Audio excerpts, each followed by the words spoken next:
to episode 11. Today on Cybersecurity 101, we have Kris, who is a cybersecurity analyst with NASA. We're going to learn about his career and how he got into it. Very excited on the relevance for Larry, who's on a very similar journey. Kris is only about 2 years ahead of where Larry is today. And for those of you that are interested in getting into this industry, I'm sure you'll have lots to learn from Kris today. First of all, we'd like to welcome you to the show. I'd love to learn a little bit more about how you got your first interest in cybersecurity. Yeah, absolutely. It actually started with me just trying to get a little bit more game time on my uncle's computer. We had a shared family computer. I was raised in a 2-bedroom apartment with up to 11 people in it, so resources were a little sparse. Any spare money we had, we kind of sent back home to the Philippines because our family members are just nowhere near as fortunate as we have it here. So my uncle got a computer. He's about 5 years older than me when I believe he was a teenager, and it was for school. But as all kids do, they find a way to play some video games, and that leads to more video games and more investment. And he introduced me to one of these video games. It was kind of a trick because he showed me one of the best things I had ever seen, and he wouldn't allow me to play because he would always hog up all the time, given it's his computer. Totally fair. Right. So I remember I would always get booted off the computer. And one day when I had a little bit of time, when he was using the bathroom, I learned how to block a MAC address. So I could basically DOS him from my auntie's phone. And he would always hit me up and say like, "Hey, you're the tech guy of the family, and I think I'm like 11 at this time. Like, can you go take a look at this? Can you help me out?" And of course I knew how to fix it. So I mean, eventually he caught on with a little bit of suspicion. He's like, in the middle of my most heated game matches, I always disconnect. That's kind of interesting. I wonder where Kris is. That's funny, wow. Kris. So Kris, for those that are wanting to do this at home, let's say we have an 11-year-old listening and they're so inspired here. So correct me if I'm wrong. So you use the MAC address filtering technique on the Wi-Fi router, is that correct? Yeah, so we had a 2-in-1 modem and router, nothing too high tech back then. And I found a way to log in with the admin credentials that were on the side of the router with my auntie's smartphone. So back then smartphones were ridiculous. They were new technology. I couldn't even believe I was looking at a computer in my hand.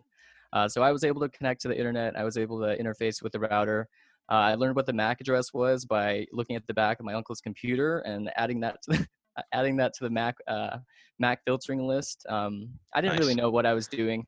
I think at the time I just Googled how to block someone from from home network. Yeah, okay. So what's really interesting about that, though, if you think about that skill of wanting to learn something and going to a search engine and learning that, isn't it funny how often, Kris, we still use that exact same skill today? Absolutely. Yeah, Stack Overflow is where it's at. Right. And we'll circle back to another forum a little bit later that heavily influenced your interest in starting in cybersecurity, right? So from early on, you had the ability to have access to the internet, which is huge, absolutely huge, to tap into that, unlimited wealth of information there. Okay, so let's fast forward. Now you're, tell us about the position you had right before your first job in cybersecurity. So where were you at? What were you doing there?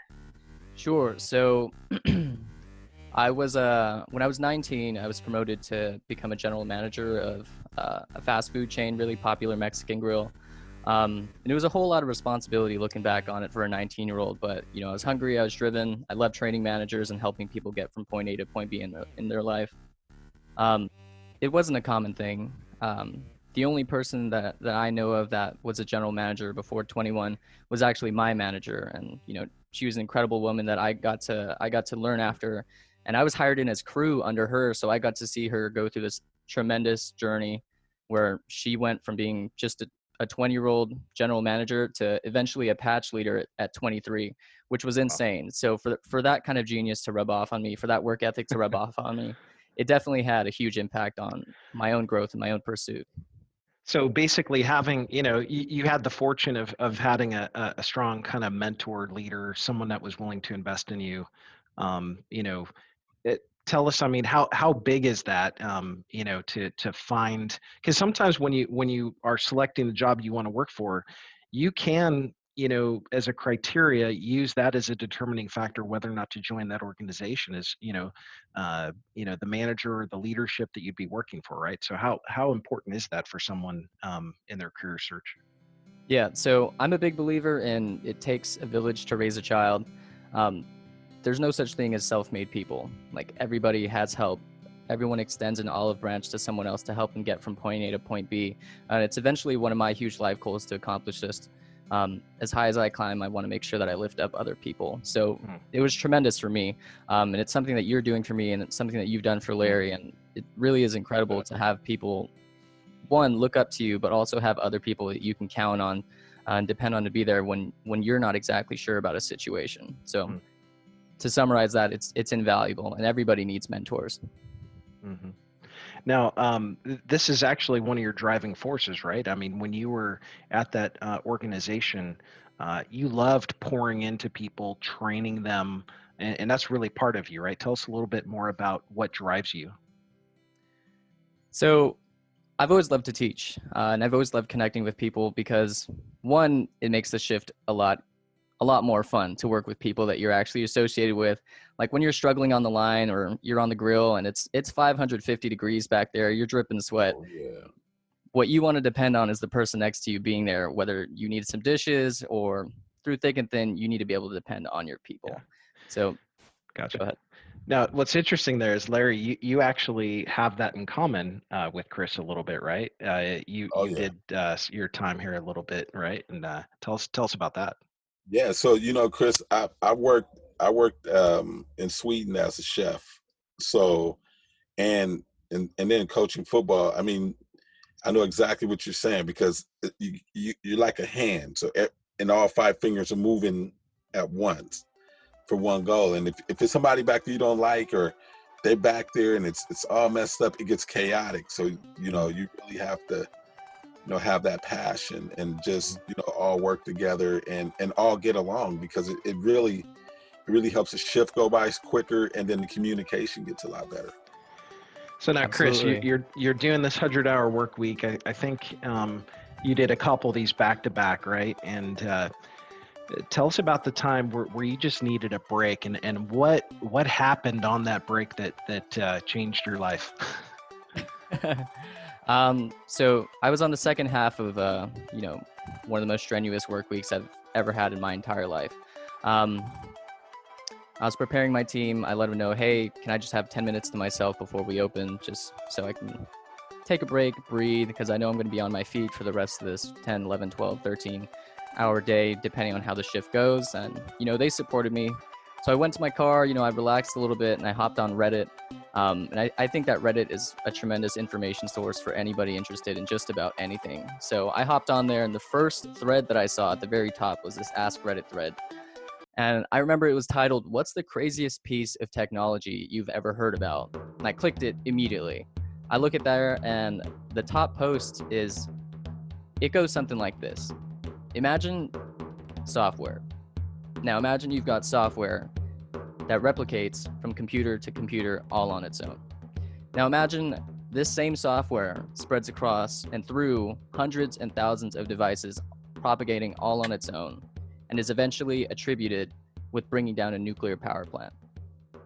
That's kind of how that comment went. And as I read that, I just fell deeper and deeper into disbelief. Like, I thought this was science fiction, and I ended up doing a lot more research into it, and I started digging and digging and digging, and I just found myself in this rabbit hole of learning what exactly makes something like that even possible. So I didn't even know how computers connected, I would say 2.5 years ago. Like, I just put on the Wi-Fi, and boom, like I have immediate internet access. But I ended up researching the Stuxnet worm, and I would recommend anybody who's listening to this podcast, or anybody who's interested in security in general, to do a little bit of research on the Stuxnet worm, because that's an incredible piece of technology, and it's here today. Right. Yeah, I actually was also similarly fascinated in how that thing worked. And I remember reading an article of how, I believe it was a contractor who had access to the industrial SCADA systems to do like maintenance or repair, maybe a firmware upgrade or something. They essentially brought it in, I believe, on a USB drive or something similar to that. Yeah. And just such a fascinating story, right? So, so you had you had some during your break, you were interested in cybersecurity. You read this, all of a sudden there's this spark in you, and now you're super fascinated and you start learning. What was the point or the trigger where you said, okay, I now want to pursue this as my career? Mhm. And how did that actually work in your mind, and how did you actually find the school that you ended up going to? Cool. So, um, I would have to say that I realized that putting in 100 hours anywhere is a huge time commitment. And for you to put in 100 hours into anything, like you've got to be incredibly passionate about it. So I was working along the line with one of my managers, and she told me one day, hey, like, I think I have to quit. And I asked why. And she tells me, like, I want to go back to school. I want to pursue higher education. And I told her, hey, you got to do your own thing. I totally respect that. Let me find a way to get you there as quick as I possibly can. So fast forward 6 months, and she goes from wrapping burritos on the line with me to helping host keynotes at Salesforce. And it was the most surreal thing I had Wow. ever seen in my entire life. I looked up to her like she was my idol. So I knew from that point on, if she could do it, like this is absolutely something that I have to try. Wow.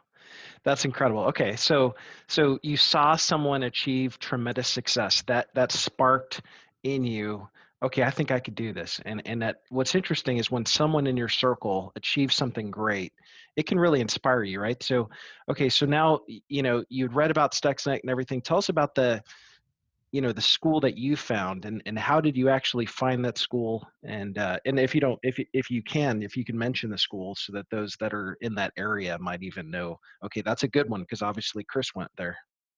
So the program that I went through is actually called Year Up, and it's a 1 year accelerator for 4 tracks, depending on the site. And they have multiple sites all across the United States. Um, and essentially, for the first 6 months, you get paid to go to school, but it's a huge time commitment. And then the second half, the other half of the Year Up, you get lined up with an internship and a 6 month contract. And from there is where you can hopefully jumpstart your career. And that's exactly what happened to me. And that's exactly what happened to my colleague who's now thriving at Salesforce. Mm. And so in that particular school, you selected cybersecurity? So I remember walking over there, and my eventual professor, I walk up to and I'm like, hey, what's it going to take for me to succeed here? And he basically told me, you've got to work, you've got to grind, and you have to learn, and the stars have to align. But it's possible. This is the hardest track for you to get into. Out of 1,000 people that apply in this program, 120 get accepted, and out of the 120 that get accepted, only 15 to 20 get accepted into cybersecurity. And I don't know what's wrong with my brain, but whenever I hear that something is really difficult, I have to lean into it. I really have to push myself. So I told myself, if I have even the smallest shot, I might as well push it, because even if I don't get it, I've got a little bit of a backup plan. And that's kind of why I chose cybersecurity, is because I heard it was the hardest track there. I heard it had the lowest odds, and I decided, hey, that's for me. It was a That's challenge. It yeah. was the challenge that actually got you into cybersecurity. Yeah, it was incredibly enticing. So I mean, so Larry, you're in a similar kind of program, accelerated. You're going through all these courses, and so Oh yeah. Kris, where you were right before you got your first kind of job in cybersecurity, and it was that about 2 years ago, Kris, or 2.5 years ago? I would say that's around the right time. Oh, Wow, so awesome. not that long ago. So Larry, does that give you a lot of hope? Just knowing that, okay, this is where Kris was just 2 years ago. This is where you're at today. Oh yeah. So that, I look at it now, I'm still in the baby form. So, but I can understand a lot of the lingo now, which I didn't understand in the beginning. I didn't have a clue. Mhm. If you said Yeah, active so directory, I'd have been right. sitting there like, what is Yeah, so I think the other night Larry called me and he's like, Joe, I'm learning about subnets. And so we talked about subnets and networking and stuff. And it was a super fun conversation, right? So that's kind of, Larry's learned about that. He's like, man, it's starting to make sense, and it's so neat for me Larry, to hear the joy, and the excitement, that you have? Because I think, Kris, would you agree that you have to kind of have that? You have to have that interest and joy and really enjoy this stuff, right? Because it's a continuous learning experience, wouldn't you say? 100%. And I'm not sure if I would put fun and learning how to subnet in the same sentence, because I remember the first time I learned how to subnet, and I felt like I was looking at hieroglyphics. Yeah, it's Oh, wow. tricky, right? Yeah, going from binary and subnet masking for sure. Right.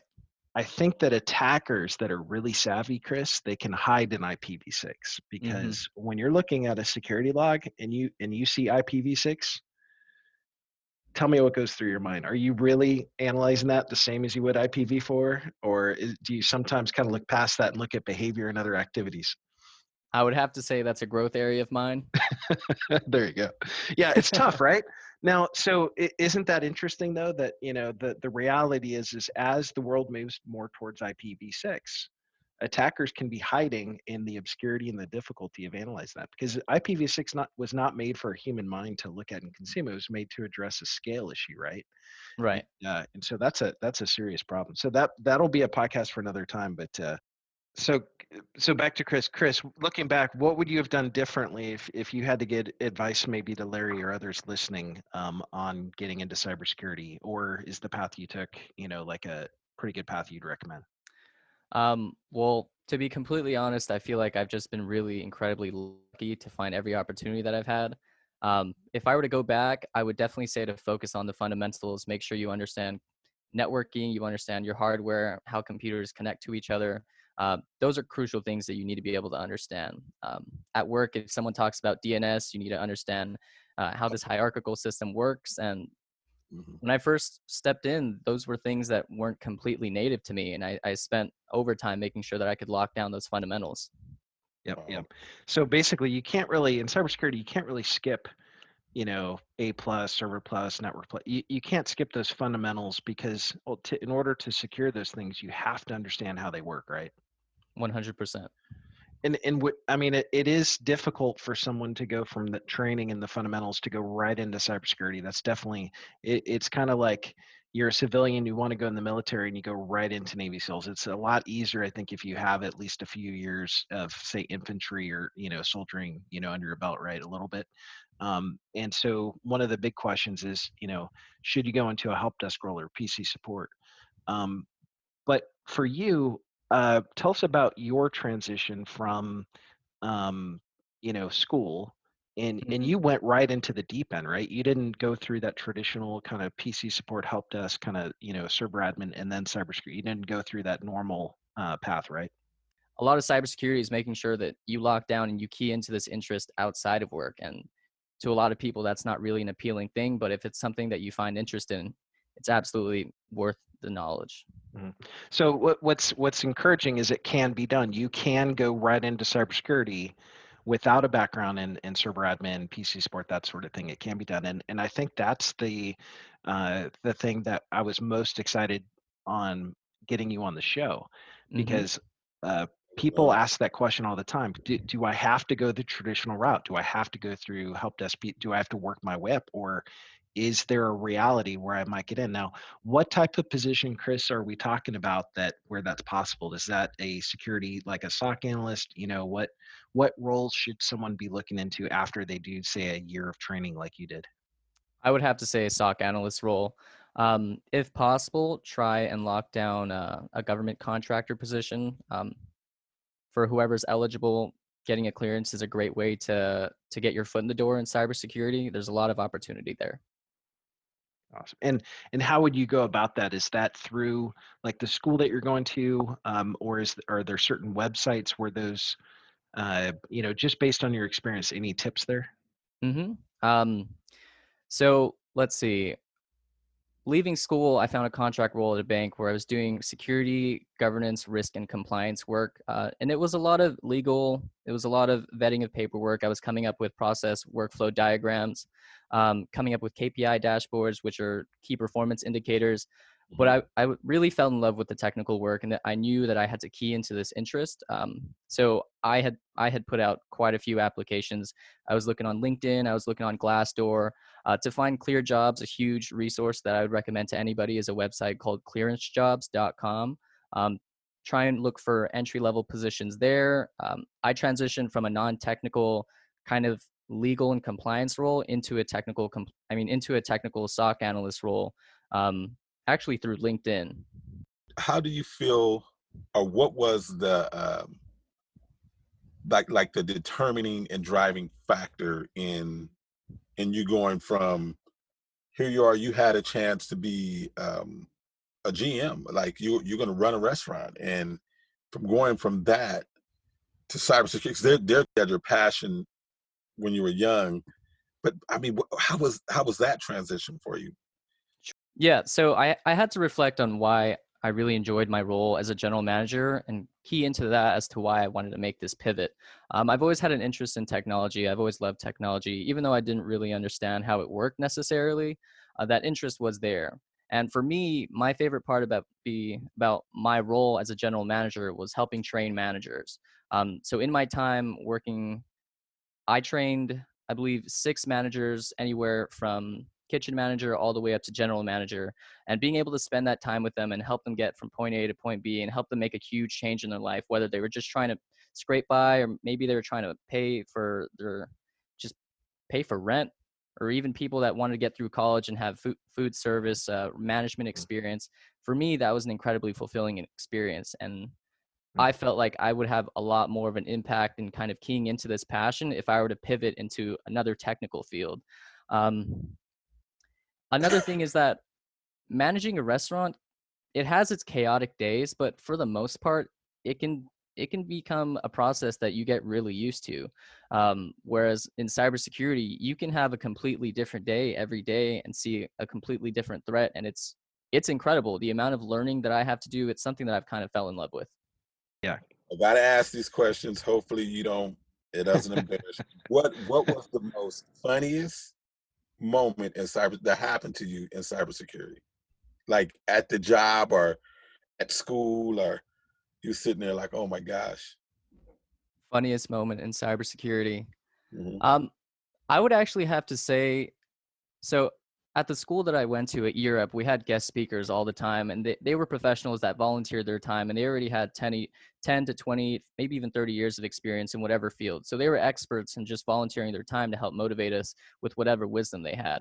And I remember asking an executive a really, really stupid cybersecurity question, to the point where I asked the question and immediately felt embarrassed and wish I could grab those words back out of the air. I remember Yeah. in that Yeah. moment how embarrassed, like I wanted to Gotcha. evaporate into thin air.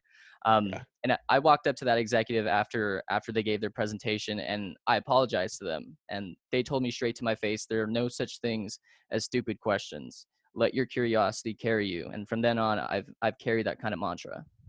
What was your most difficult moment in cybersecurity? Because I know we get a lot of people on the podcast and stuff like that, and I always want to ask, because we always hear the good part, but what's the most difficult point? Because everybody has a point. They be like, okay, and then how did you overcome that?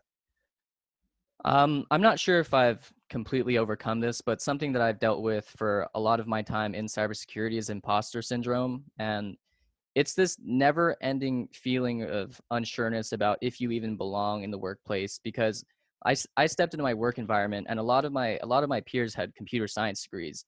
A lot of my peers had master's degrees, and they were just stepping into this role. They already had years of IT experience. They already had years of cybersecurity. And like, who was I to be some burrito wrapper at NASA? And it is a really unnerving feeling to deal with.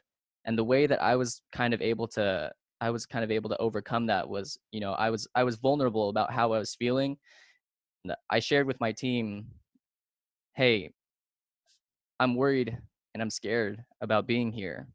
And they reassured me. They said, hey, you absolutely belong here. You've put in the work, you're ambitious, and that's what it takes. And at the end of the day, the people that are the hungriest are the ones that are going to thrive. Like, we would Mhm. rather have someone that doesn't have the experience, who's hungrier to learn, than someone who has the experience but doesn't want to do the work. Yeah. Yeah, I think that's excellent. Very well said there. One of the other questions we wanted to ask you is, you're you're definitely someone I would consider an ultra learner, right? You're reading quite often, maybe a book a week or so.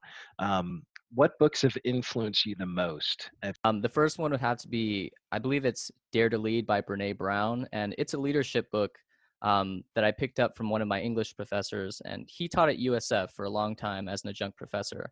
And I remember when I was serving as president of my Toastmasters club, I came up to him and I asked him, like, how can I be the best leader that I can be to help these people overcome their anxiety about speaking in public or even in any social forum? And he told me, you've got to educate yourself and you've got to practice. And that was one of the books that was really transformative for me.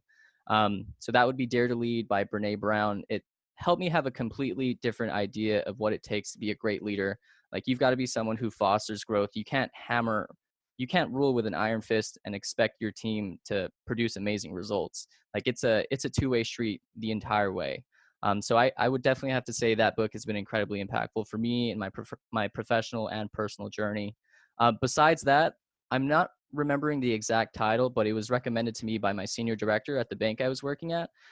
It was a book about habits. And to boil it down, we only have so much willpower in the day. But if you can find a way to structure your day to have your tasks line up back to back to back, then it doesn't weigh on your willpower to do these things in order and in sequence because it becomes an afterthought to you. So if you get up every day and you write in your journal and you think about what you're grateful about, you think about what you need to do today, and that becomes step one. And then step two, maybe you prepare breakfast. Step three, you get your news feed in. And after a few days of repeating this routine, it becomes automatic to you, and you can start chaining these habits back to back to back. And that's essentially how I was able to study for undergrad and work, because I would go to work, I would do my 10-hour shift, and I would come home and I would study. And I would study and I would study and I would study. And it's because I wouldn't go home and I would hop on Reddit. I wouldn't go home and I would hop on YouTube. I chained the habit of me studying immediately as I got home. And that has been easily one of the most impactful things that I have ever learned, one of the most impactful books that I have ever picked up. Oh, thank you for that.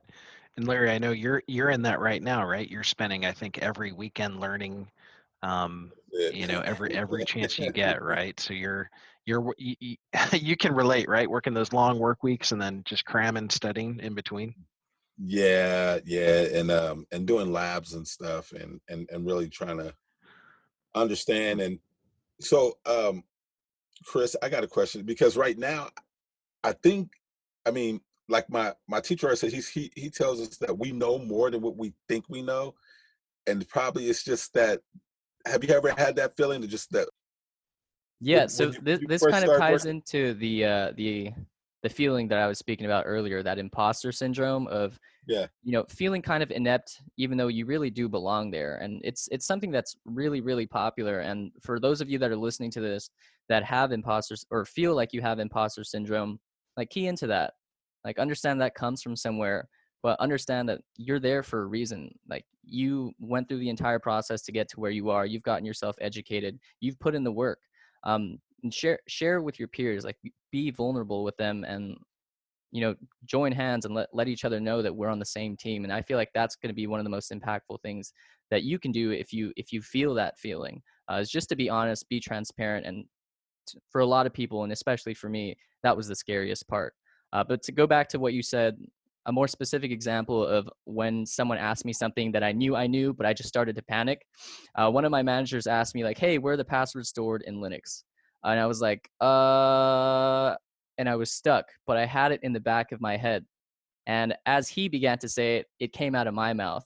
And I just remember one of the most comforting things that he ever told me was, I know you know this, but you're panicking. Take the time, breathe. I know you've got this.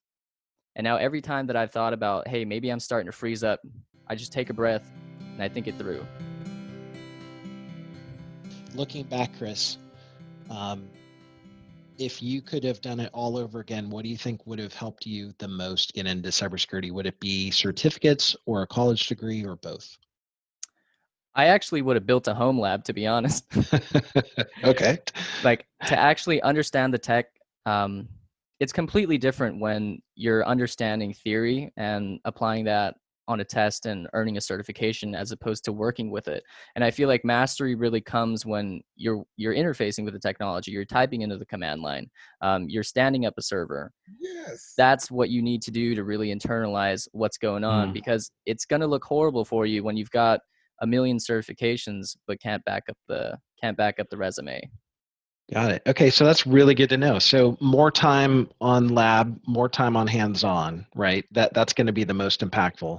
Okay, now let's talk about certs. And what certs do you currently have, and what certs are you looking at next? And then if you were Larry, which certs should he pursue based on all the ones you've done? Looking back now, knowing everything you know, what's beneficial for someone getting into cybersecurity? Sure. So I have CompTIA A plus, Network plus, and Security plus. I'm also an associate CISSP, and I just recently passed the GIAC Certified Incident Handler certification. Um, I would honestly have to say it really depends on where you want to go as to which certification is going to be most beneficial for you. Because if you want to specialize, and one thing I really like about cybersecurity is that if you want to keep learning about penetration testing, there are courses out there for you to follow. You can do OSCP, you can do eLearn Security, you can do GPen. You have all of these resources out there within reach for you to begin specialization. But for most people transitioning into cybersecurity, I would have to say lock down those fundamentals. Okay. Get practice on the command line. Like understand computer hardware. And I would say for me personally, the most fun I ever had with a cert would have to be Network Plus. What educational website? I think you mentioned to me when we were talking earlier, Coursera was good for you. Is that right? Is that the primary one you'd recommend to Larry and others? So there are a bunch of YouTube channels. I would definitely have to say if anybody's interested in cybersecurity to tune into the Reddit communities that are there, because there are Reddit communities for all kinds of things. You can specialize in digital forensics. They've got a community there. They've got communities just for the OSCP, even for the CISSP. So join a whole bunch of forums, like see what people are talking about, start understanding the verbiage of what things, of how things are written out, like how they're talked about. And once you have this vocabulary around you more often, you start keying into it. And at first, if DNS seems like an alien idea to you, after you've seen it a few times on Reddit, it might not seem so daunting. What certs are kind of next for you? What are you studying now, and where are you looking to go? I feel like everybody in cybersecurity, or most people in cybersecurity, when they first get in, they have a huge affinity with becoming a hacker or a penetration tester. And I'm not gonna lie, I've seen my fair share of red teaming and pen testing videos, and that's always been a huge interest for me. But I feel like for me in my role, and want to step into an incident responder role, so I definitely want to learn more about incident handling. I have a couple certifications lined up. I'm thinking about doing the GIAC Certified Enterprise Defender.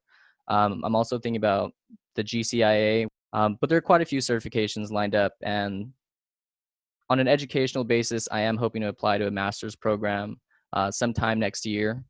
And SANS actually has a master's program, which has quite a few certifications built into it. That's something that I'm kind of considering. Hey, Larry, Is there anything else that you wanted to talk about? I'm always welcome to share my experiences with you as much as possible. Help desk jobs, stuff like that, because from listening to Joe and everyone, they're saying, well, that's where you start off at. Right. But I wouldn't mind just starting off anything, even if I just was an analyst, just looking at the board and, seeing whatever threats coming in. I could do that for hours, but I just don't know what, because I really want to do cybersecurity. Out of all of them, I mean, we get into a little coding in class, and then we get into like the service techs and stuff like that in class. Okay. But that doesn't really drive my interest, if you know what I mean. Yeah, I can relate to that 100%. That's exactly how I felt when I was working at the bank. And, I would have paperwork that would need to be vetted by legal, and I would go through questionnaires and just a bunch of process workflow that I didn't necessarily enjoy. Like I wanted to have my hands on the keyboard. That's something that I love to do. It's something that I find a lot more fulfilling. And if you kind of key into that interest and you keep learning, like people will find that interest, especially if you know how to present it when it comes down to interview time. I think having that home lab is invaluable.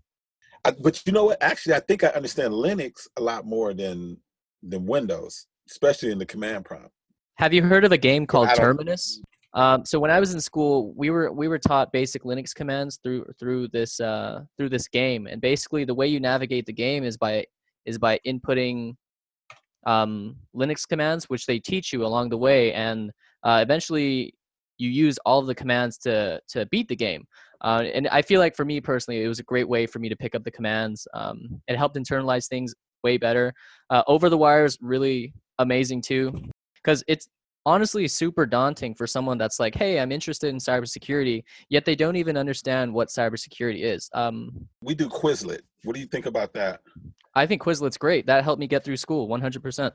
Oh, do you? Yeah, the people that put together Quizlets probably have done other Quizlets. If you do Quizlet on test mode, that's probably the best way that I've used, or one of the best methods that I've used to prepare for certifications. What do you feel like is your biggest growth area right now that I can try and help you out with, like in terms of your learning? What I enjoy most is Linux out of all of them. So when we're getting into Linux, and we just kind of scraped like the beginning of it because it was just Linux Essential. Right. But I really enjoyed that. You know what I mean?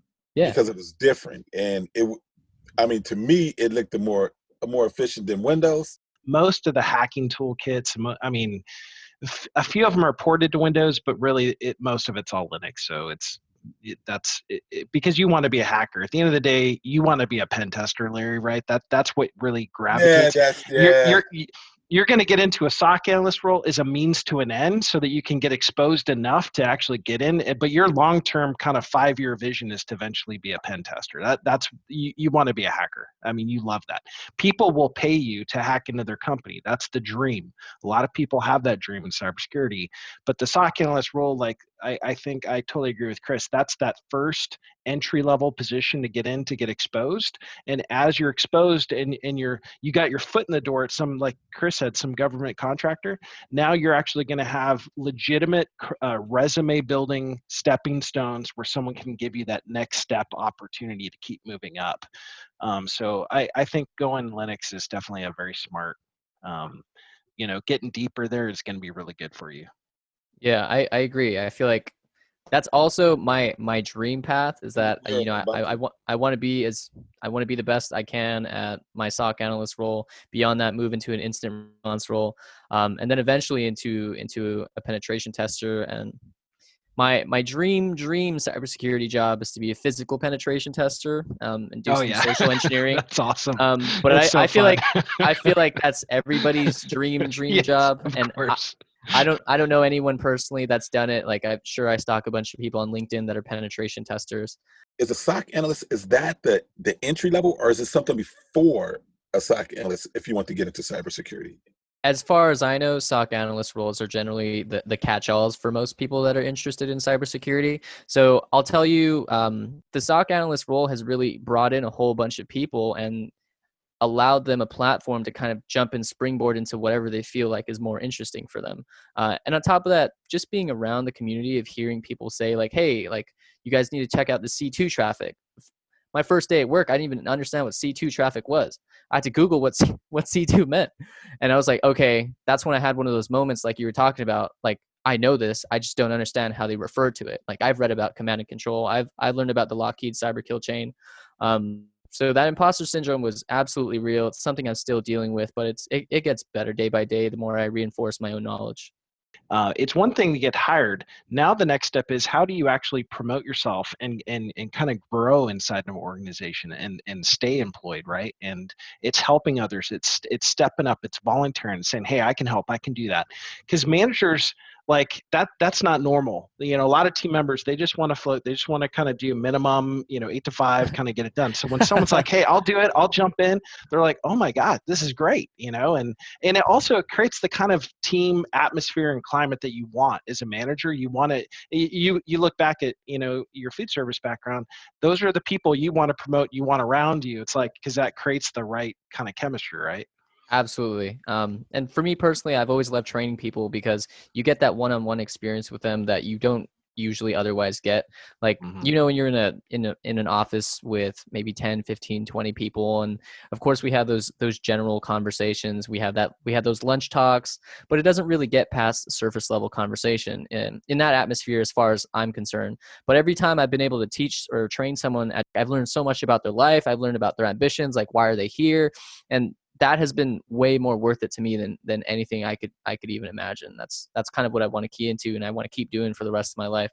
So, because most of the jobs I'm looking for, they want you to already have like a year or two in experience. Mm-hmm. So that's kind of because either they want you to have about 2 to 3 certs plus they want you to have the experience. So Yeah. As far as I'm concerned, from the recruiters that I know, job listings are more of like a wish list as opposed to, mandatory prerequisites for you to have. And if you can find a way to present your resume and present your cover letter to kind of match the job listing, you can actually get past a lot of automated screening systems that people have.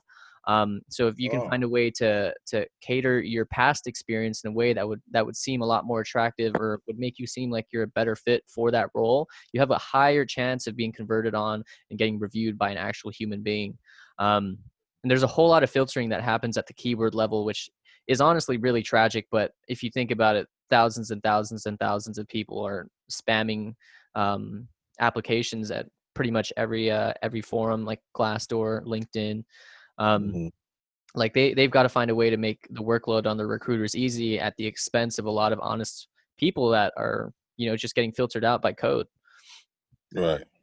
Yeah. So I didn't get in with 3 years of experience. I really just positioned my general management and leadership experience as well as I possibly could. And I also talked about the initiative that I took in my 6-month contract role with my bank, and how I was coming up with reporting for the chief security officer and the chief information officer. So that helped me stand out. And I remember asking my boss, I think a couple months after I got hired in, because on my last interview, he asked me like, "Hey, do you have any questions for us?" And I said, "I have a couple of questions, but I want to close with this, that I know I'm not going to be anywhere near your most qualified applicant, but I absolutely will give you 110% every day." And that was the difference later on, once I asked my manager, like, "Why did you pick me?" And he said, "Honestly, we were on the fence about you, and we had a couple better applicants." And I was like, "Okay, thanks." And he goes, "But it's what you said at the end that made us want to pick you." Awesome. Well, Kris, this has been amazing. I've learned a ton. I don't know about you, Larry, but I know I'm very confident that a lot of people listening, to this, Kris, this could be that one defining moment where you've given them just so much information for them to kind of consider, and just your example, right? Your life of what you've accomplished is really inspiring. So definitely want to thank you for coming on, and it's a pleasure chatting with you today. Hey, Joe, Yeah, I've had a blast being here. Thank you, Larry. I really enjoy talking to you.